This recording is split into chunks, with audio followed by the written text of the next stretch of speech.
Hi, Dave Jones here again. We're going to look at a technique in this lesson. I'm going to do a series of lessons on vibrato. Vibrato can really enhance your lead playing, and there are, well, I would say there's 3 different types of vibrato, and I probably won't get them all done in one lesson. So I'll do what I'm intending to do is one on each type. So the first one I want to look at is I would call it classical vibrato. It's used extensively on classical guitars, like nylon strung guitars, but it can also be used on electric or an acoustic guitar as well. And this is a very subtle form of vibrato, used in things like ballads and such like stuff. So it can also be called, I suppose, horizontal vibrato, because you're moving it horizontal. You're moving, your fingers horizontally along the string, as opposed to some other vibratos which I'll come on to later on. So what I'm going to do, I'm going to play the 7th fret of the G string, and so there's the note there. It's the note D.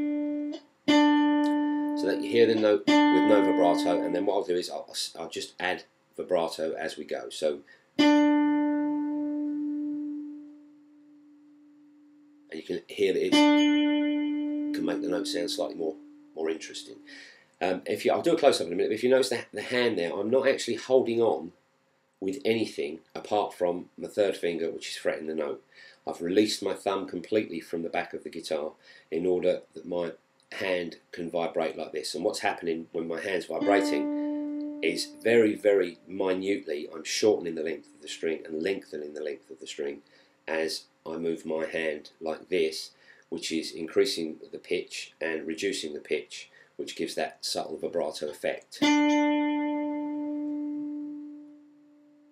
And once you've got it, the faster you vibrate your hand, the different effect that it'll have on the note, faster or slower vibrato.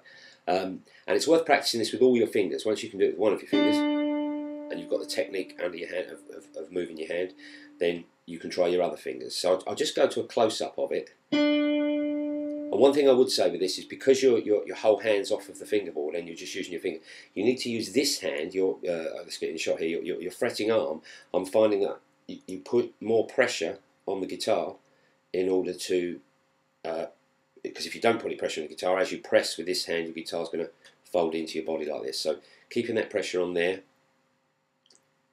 makes you be able to put a lot of pressure on this to facilitate your hand moving backwards and forwards and getting the vibrato sound.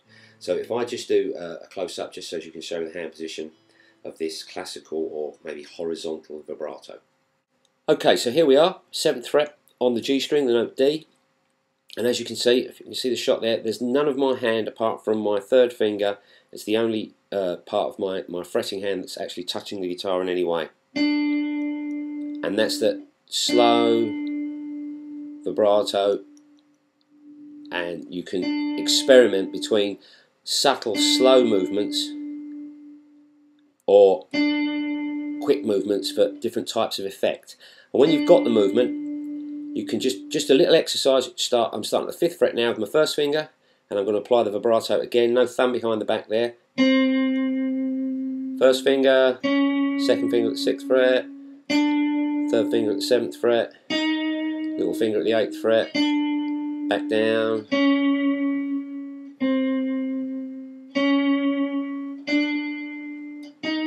Experiment with different speeds to get slightly different effects.